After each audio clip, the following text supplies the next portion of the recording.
Hello and good afternoon for a change from a very beautiful but very blustery Salcombe estuary.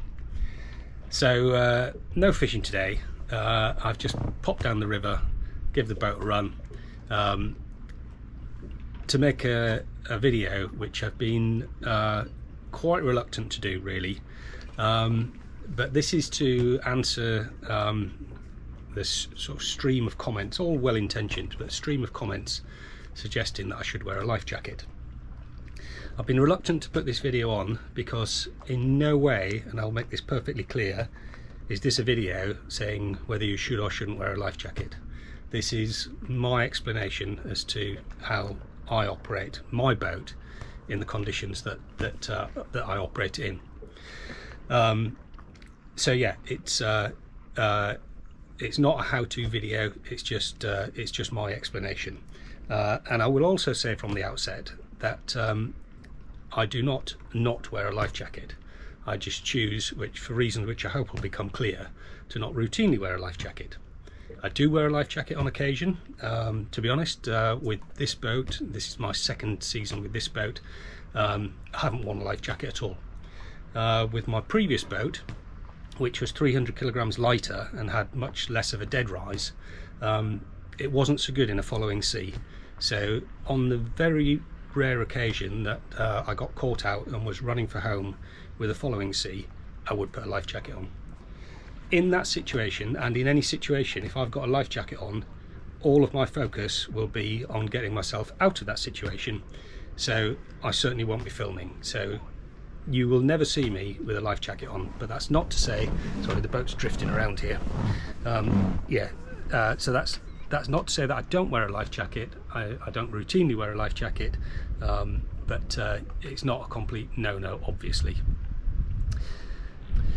I'm going to have to stop and start this video periodically because I'm just getting over a little bout of man flu, so if I need to stop for a cough, then that's all it is. Right, where do I start? I could talk about this subject for hours, and I promise you I won't, but I've got a lot to cover. Watch it if you want, if you're interested, yeah, I have got quite a lot of points. I'm just doing it off the cuff, so I hope it's not disjointed. I'll try and make it as fluid as I can. Right, where do I start? One of the reasons that I like boating for many reasons, but it is largely unregulated, and personal safety comes down to personal responsibility, and I think that is something that is diminishing in our society. We're always told that we should do this, we should do that. You can't get on a flight and order a coffee without them sticking a label on it saying it contains hot liquid. I could go on, but I'll sound like a grumpy old man, which might be true.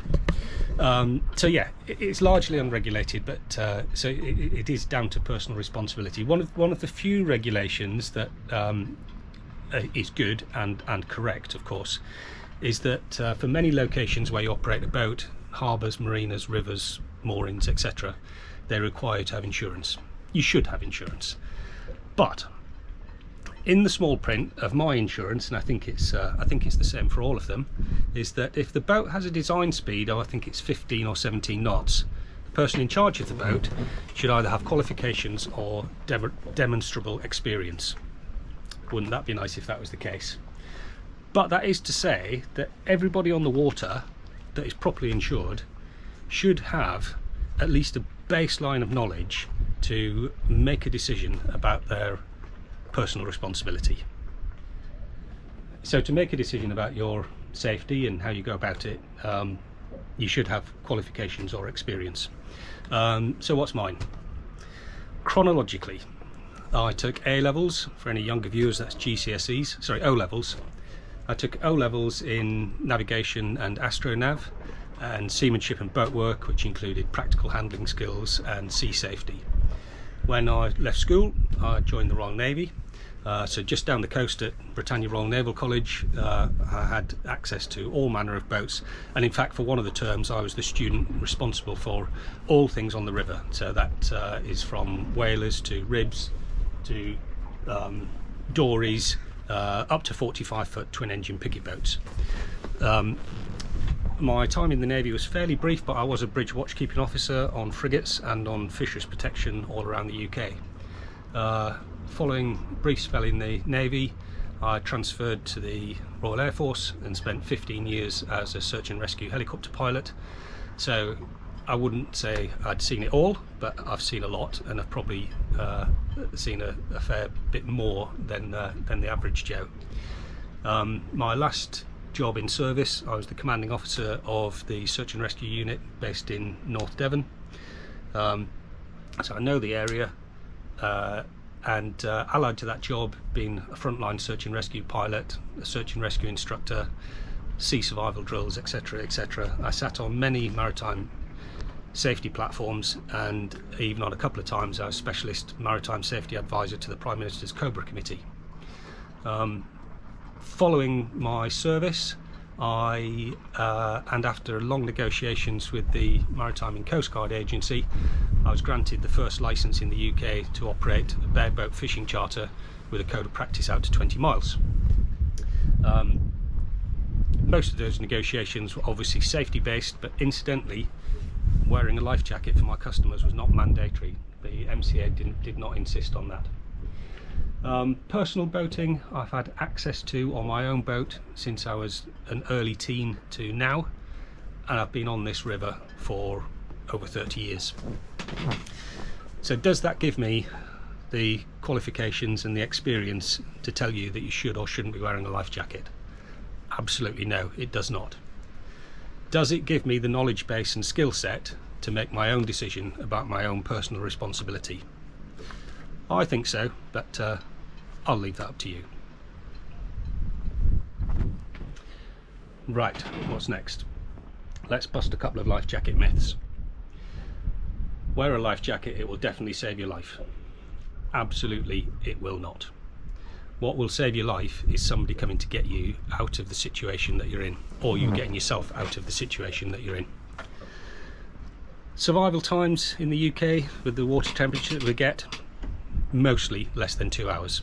In the winter, significantly under 2 hours if you dress like this. If you think that you have got a serious risk of going overboard and there's nobody on that boat or a rescue craft nearby, or you're operating in pairs to get you out of that situation quickly, then really you should be in an immersion suit. I spent a lot of my previous career in an immersion suit, and if I had to dress like that for my pastime, I'd sell the boat. So a life jacket will not save your life, and in fact, if no one's coming to get you, it will prolong your death, quite frankly. Admittedly, it's good for your family because it's easier to recover a body wearing a life jacket than one that's sunk. But a life jacket in itself will not save your life. Second one, wearing a life jacket in choppy conditions when going solo. It sort of doesn't make a lot of sense, really, going back to my previous comment. If you're by yourself and you end up in the water, you're in a poor situation.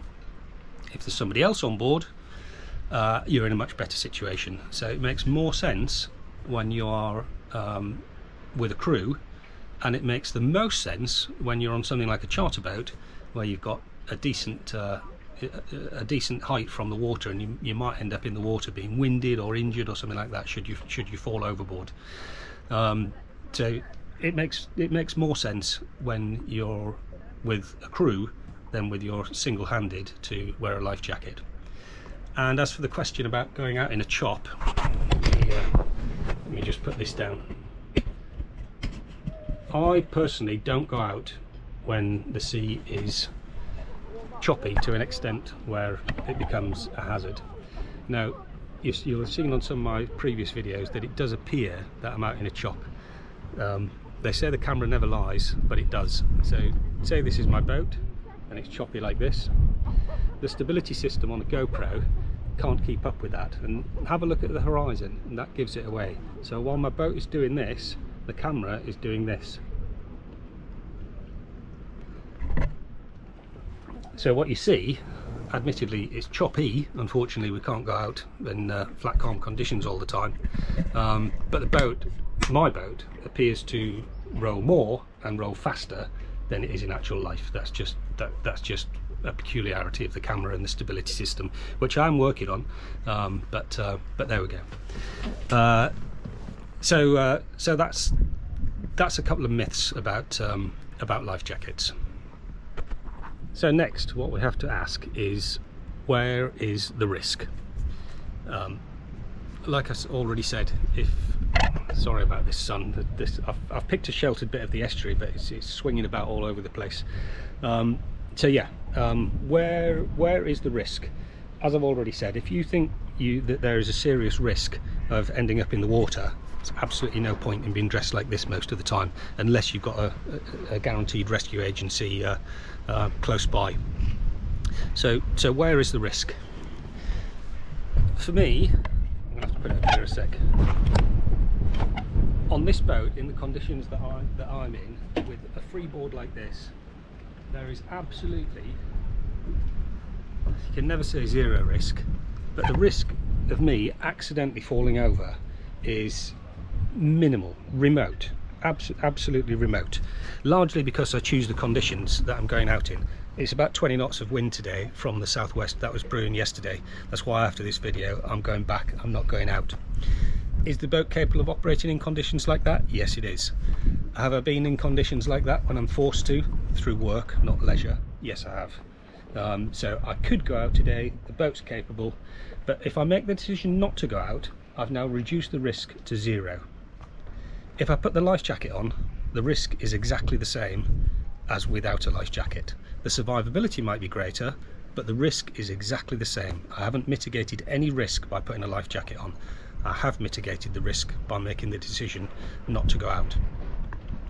So, for me, on this boat, on the conditions that I go out in, the risk of going overboard accidentally is minimal.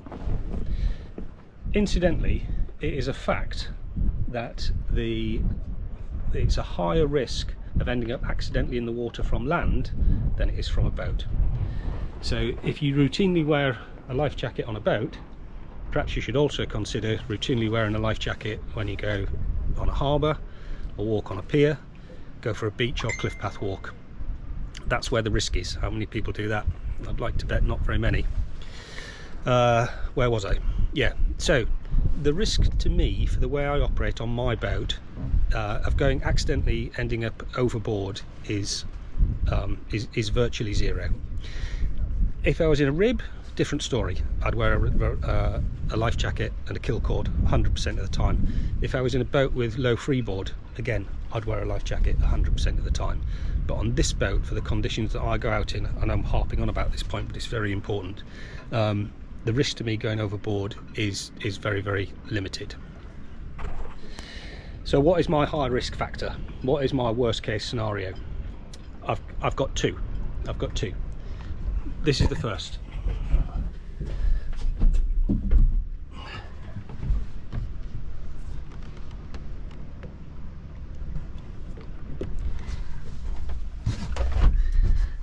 Crab markers. Dan Boy's crab pot markers. To me, that is my worst case scenario. In that, I've gone out in maybe marginal conditions. It's got up. I'm heading for home, and I get the prop fouled around a crab pot marker. I'm now anchored to the seabed with no engine and potentially taking water over the stern.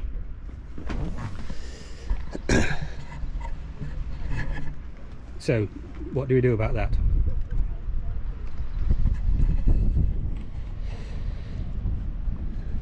You've got to give some thought to your worst case scenario and what you're going to do about it.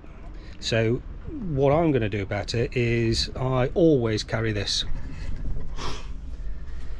So here I've got my handheld radio, which is always fully charged, with a quick carabiner so I can clip it onto anything.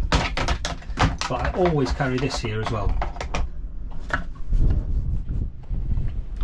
So I have my filleting knife, I've got multi-tools, various items. They might be anywhere on the boat. It could be on the filleting table, I could have used it to tidy up some tackle, anywhere.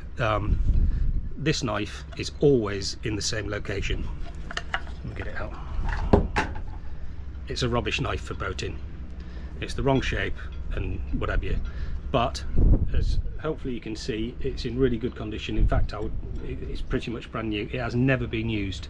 I have it on board for one purpose and one purpose only, and that is if I get a line fouled around the prop, I'm going to go in the water with this knife and cut it free. I'm not likely not going to raise the engine for two reasons. One, when the engine's raised, I can't reach it anyway, but the engine will raise because it's a powerful motor, but instead of the engine coming up, the transom might go down. So I could make a bad situation worse. So I'm going to have to get off the back. So what I've got here is a bathing ladder, which is always on this quick release. That goes down. I can stick an arm through that so that I'm secure with the boat, and then cut away whatever needs to be cut away. The tilt mechanism is on this side, so if I can't reach it, then I have got the option of raising or lowering the engine to get better access.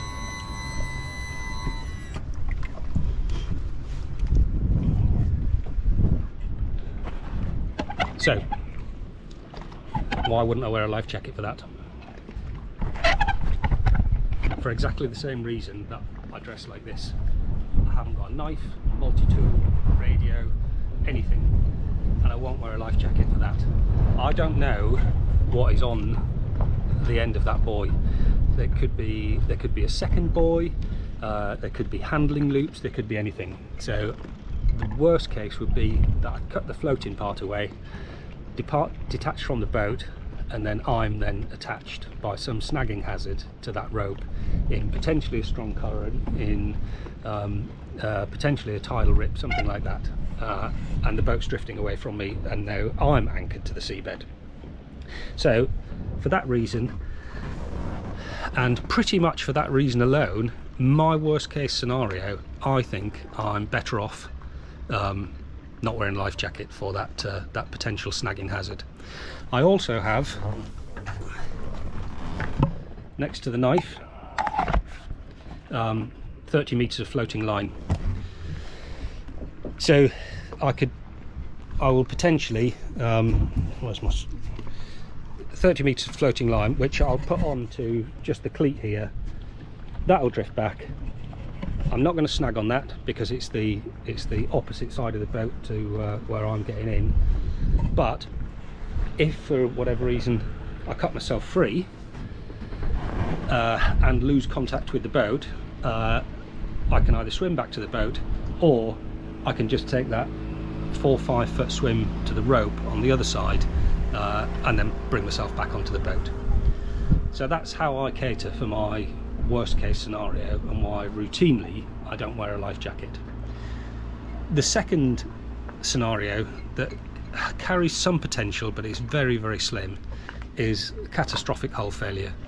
That could potentially come from fire. I have little gas cylinders on board for my kettle, but it's a double skin boat, so it's not really likely. I've got fire extinguisher, I've got buckets, I've got the hose, you know, that sort of thing. Could I hit an underwater object? Potentially. Not rocks, because I don't go in the areas where the rocks are. I know where they are, I know the area very well. Hitting a tree trunk at speed, well, quite frankly, if I'm travelling fast, I can see everything, and if it's choppy enough to sort of hide those underwater obstructions, then I'm travelling at a speed which is appropriate to that. However, if the hull was holed, if I was taking on water, that is not a quick situation. Getting hung up from the stern by a crab pot marker is a very quick situation, very, very rapidly evolving situation. A hole in the hull isn't. Yes, it's going to be nasty, but I've got loads of time to put my life jacket on. It takes seconds to put it on, make a mayday call, and we'll get out of the situation that way. Okay, we're nearly there, bear with me. To sort of reinforce my point, I've obviously been involved with search and rescue for many years, and I've seen quite a bit. Recently, most of last week, I was looking through, you can check this online, I was looking through the Marine Accident Investigation Branch reports of mainly fatal accidents around the UK over the last few years. There's 1,017. The vast majority are commercial, and the vast majority of those are creel nets, pot haulers, that sort of thing. So if I was operating commercially, in fact if I was putting pots and stuff over the side, or even anchoring frequently, I would wear a life jacket, 100%. Then of the leisure incidents, quite a few yachts have got very low freeboard, just some wires, 100% I'd wear a life jacket all the time. Then we've got the people that are ejected from ribs. I've already said about ribs, low freeboard, potentially lots of lateral G, 100% of the time life jacket and a kill cord for me if I was operating that sort of boat, a rib or something with low freeboard. Then you've got a small selection of jet skis, ribs, speedboats, hitting each other, hitting mooring buoys. What can I say about that? Out of the 1,017 incidents, I found one that was from a boat like mine. 2 people on board, one tragically lost their life, the second survived. Neither were wearing life jackets. However, in the flight safety world, and marine safety is exactly the same, it is very rarely a single point that causes an accident or an incident. And in the flight safety world, we talk about a chain of events and breaking the chain. If you can break one link of that chain, you potentially stop an incident or an accident. So let's look at this one where the chap lost his life and see how many links of the chain we could potentially break.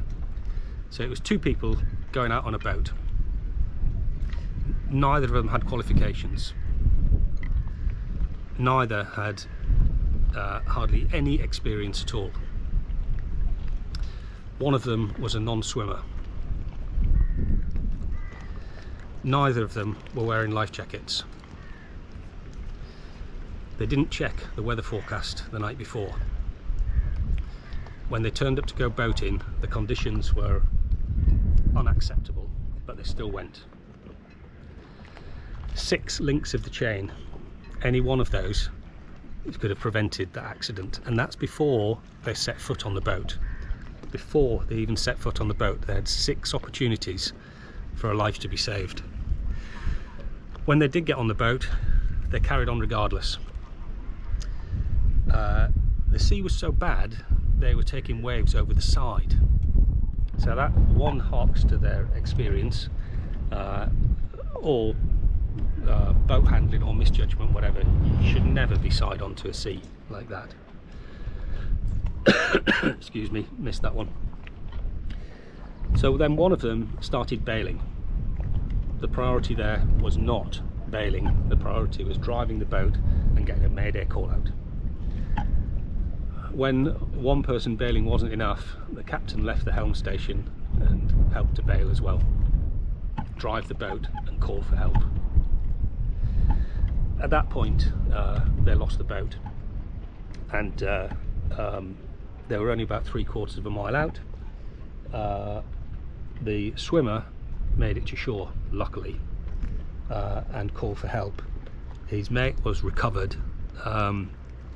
I don't know the full situation, but he was clinging on or tied himself on to a float, crab pot marker, something like that. He was recovered and pronounced dead.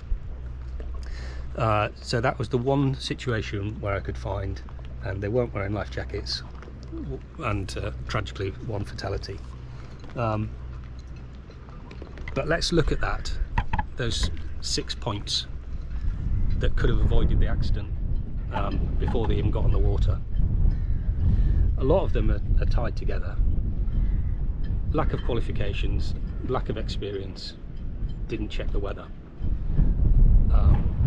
they shouldn't have gone out at all that day, and that would have 100% mitigated the risk.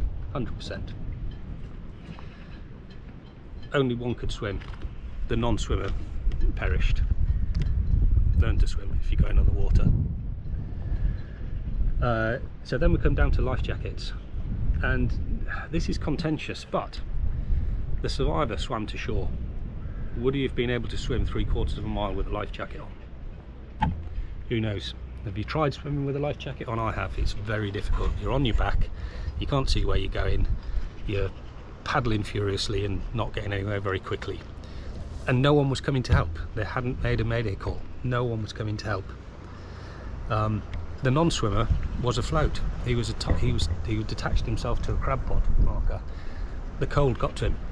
He was in conditions where he ended up in the water and couldn't survive in the time that rescue arrived. The life jacket wouldn't have helped in that situation. So there we are. It was tragic and wholly avoidable, but the life jacket in that situation wouldn't have helped. Right, a final point about life jackets, and this is this isn't fact-based, but it's food for thought. I've been involved in all sorts of incidents on the rescue side of things, and although in my line of work we didn't particularly follow things up, we had on occasion the opportunity to speak to those that had survived and what have you. Let's get out of that wind a little bit. We did have the opportunity on occasion to speak to survivors, and there was quite a common thread. Now, this didn't matter whether you are a diver with your umbilical and second safety breathing apparatus, etc., or whether you are a mountain climber that's roped on, or whether you're a motorbiker with leathers and Kevlar panels. One common thread was that while none of the people that had had accidents blamed their safety equipment, some of them did say that it was possibly a contributory factor in them pushing it too far. If you're going to ride a motorbike in a t-shirt, you're probably going to ride it differently if you've got leathers and Kevlar pads. So all I'm suggesting is that it's a matter of, for us boaters, mitigating the risk. You can mitigate that risk with knowledge, experience, taking heed of the weather, taking heed of the conditions, cancelling your day, having a flexible plan, and adjusting to the conditions. If you're mitigating the risk by putting a life jacket on, you're wrong, I'm afraid. I'm not suggesting putting a life jacket on is wrong, absolutely not. If it's right for you, it's right for you. But it doesn't alleviate the risk. The risk is exactly the same. In your situation, it might increase the survivability, but it doesn't change the risk. Right, we are at an end. So I'm going to repeat my first point. This is not a video of whether you should or should not wear a life jacket. It's an explanation for how I operate on my boat in the conditions that I operate in. There's only one person that can say whether you should or shouldn't be wearing a life jacket, and that's you. For your boat, the way you operate, or even if it just makes you feel better, if wearing a life jacket routinely is your choice, then it's the right choice. I hope it's given you a little bit of food for thought. I hope that is an explanation to those that have put comments on. It's not meant to be critical to those that have. I appreciate all and every comment, and I would be a fool if my risk assessment wasn't fluid and dynamic, and I'm more than happy to engage with anybody who has knowledge, experience, statistics to suggest that I should be wearing a life jacket routinely. I'll look at it, consider it carefully, and I might even change my mind. What I won't do is put it on because it meets the accepted social media norms. I like to give you my videos in the raw, obviously edited a little bit, but I don't give you a Facebook, YouTube filtered image of fishing from Salcombe, always catching fish and always been a lovely day. If I don't catch fish, I show it. If I have to turn back, I show it. If I have to change my plans, I show it. And it would be disingenuous of me to wear a life jacket just because that's what suited the media norm. So I like to give you it as it is, and a truer representation of what I do. And for me, that's routinely not wearing a life jacket. Thanks for watching. The next one will be more cheerful and some fishing, hopefully in nice conditions. Cheers for now.